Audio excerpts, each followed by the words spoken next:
ဒီလောကမှာကိုယ်နဲ့တကယ်သက်ဆိုင်တဲ့အရာနှစ်ခုပဲရှိတယ်တဲ့တစ်ခုကပျော်ရွှင်မှုနဲ့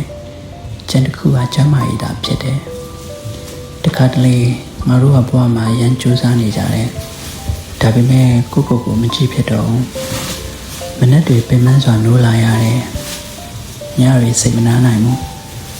ပိုက်ဆံအတွက်အိမ်မပြောတဲ့ညတွေ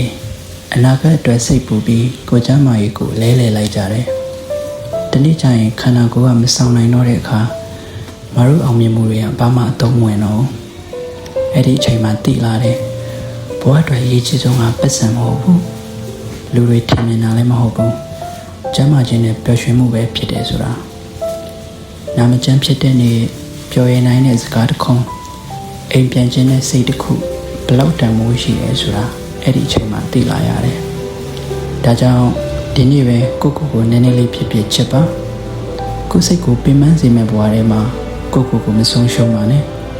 ကျမ်းမာရေးမရှိရင်ဘဝကအလွန်ရှည်တယ်ပျော်ရွှင်မှုမရှိရင်ဘဝကအလွန်ခက်တယ်